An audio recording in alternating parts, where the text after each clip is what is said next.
Hello everyone, this is Team 13 and our topic is CSS Injection. My name is Jui-Chieh Chang and this is my teammate Theodoros. So this is our outline. So first, let's go through a quick recap. What is CSS Injection? CSS Injection is mainly used for secret exfiltration. So let's say on victim.html, there's an input field with name secret and value banana. So here banana is the value the attacker is trying to get. And the attacker can do this with the following injected CSS. So when this CSS is evaluated by the browser, it will trigger a GET request to attacker.com/b. Why /b is because the value banana here matches the second rule we specified. And after receiving the request to path b, the attacker now knows that the secret starts with b. So basically what the attacker does is that it leverages the background image CSS property to make the browser trigger request to their control domain based on the value of the secret, as you can see here. And then the attacker will listen to the request to the path in order to reconstruct the secret. As for our threat model, we assume our attacker to be a passive web attacker, which means that it has no network attack capabilities, but it has control over the domain from which victim site imports style sheets. And also it will try to bait the user to access malicious websites under its domain. As for victim site, we assume it has some mitigations against cross-site scripting. So it disables all inline scripts and only executes scripts from self. In other words, victim site has the following CSP enabled. As you can see here, it only allows scripts from self and will only load style sheets and image from remote css.com. And at the bottom of the page here is our structure for victim.html. So now let's talk about our implemented attack scenario. So our attack consists of the interactions between four entities. First, the user is the one that's going to browse exploit site. And then the exploit site will be iframing victim site and colludes with the attacker server. And the center of the attack, which is the attack server, is responsible for the generation of malicious style sheets, and also it will try to reconstruct the secrets from the request from victim site. Lastly, the victim site contains confidential information. It could be the user's ID or CSRF tokens, and it imports style sheets from the attacker server. So let's see how the attack works. So first, the user visits exploit site through its browser, and then the exploit site will iframe victim site, which loads style sheet from the attacker server, and after the style sheet is evaluated, the secret will be exfiltrated through the GET request from victim site to the attacker server.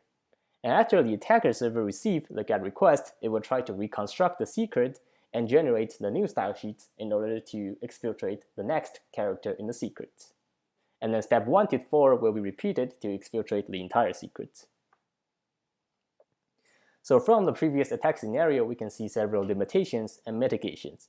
So first, from step 1, the victim site is iframed, which means that a possible mitigation technique would be disabling iframe. It can be through CSP or exframe options.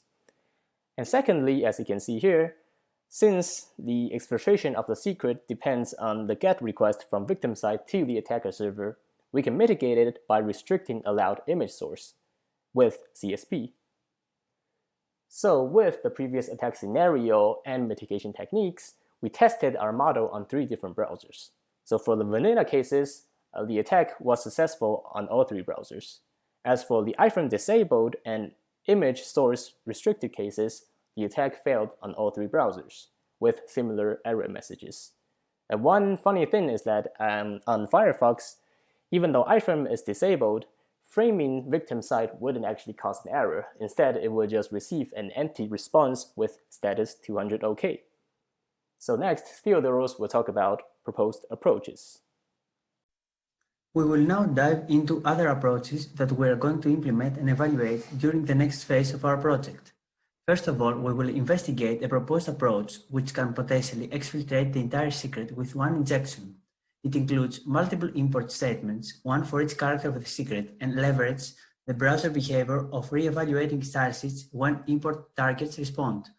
Thus, when the injected style sheet is rendered, the server keeps all the connections open, and we, as the attacker, respond to them sequentially with a standard exfil payload. As we can see here, we use a single token payload to pull out the first character, and after our server receives the token from the background style, we can generate the next payload and respond to the next pending import rule. More details on this variation of CSS injection will be covered in the final presentation. Next, we will discuss relative path override attacks as an alternative way to perform CSS injection. So far, we've supposed that the external stylesheet used by the victim website is referenced using an absolute URL which is accessible from the attacker. In this case, we suppose that the stylesheet is referenced using a relative path, such as style/custom.css. This is a common practice in the vast majority of websites, as we will see, can lead to injection vulnerabilities. More specifically, we suppose that the victim page is hosted in the domain victim.com/home/index.php. When a GET request to this URL is encountered, the browser will try to interpret the absolute path for the stylesheet by assuming that it is part of the parent directory victim.home/home. Thus, the stylesheet will be loaded from victim.com/home/style/custom.css. However, if the URL for the GET request contains a slash at the end, which is considered a path separator, the web server will still return the same document index.php, but to the browser, this URL will appear to designate a directory. Thus, the stylesheet will be requested from victim.com/home/index.php/style/custom.css. In this case, depending on the server configuration, either an error will be generated or the server may interpret style/custom.css as a parameter to the script index.php and return the HTML document. In the latter case, the HTML document includes itself as a stylesheet. Provided that the document contains a text injection vulnerability, attackers can carry out the scriptless attacks. Since the stylesheet inclusion is same origin, the document load is permitted. Given this attack scenario, we define a web page as exploitable if it references a stylesheet using a relative path and the server is configured to serve the page, even if the URL is manipulated by appending path separators. In addition, it is important that the page can reflect style directives into the URL or in an arbitrary location. The victim page should not contain a base tag, because this would mitigate path confusion and will result in the correct interpretation of relative paths into absolute URLs. Lastly, the injected CSS should be correctly interpreted by the browser in order for the attack to work, which relies on the way the browser treats different document types. To wrap up, in the next phase of the project, we will investigate these two alternative approaches for CSS injection by simulating the attacks. We will evaluate how different browsers interpret document types and enable the evaluation of HTML as a stylesheet. And finally, we will evaluate mitigation mechanisms against ROP attacks. Here is a timeline with an overview of the remaining tasks to be completed in the next 4 weeks. This is the end of our presentation. If you have any questions, feel free to ask. Thank you.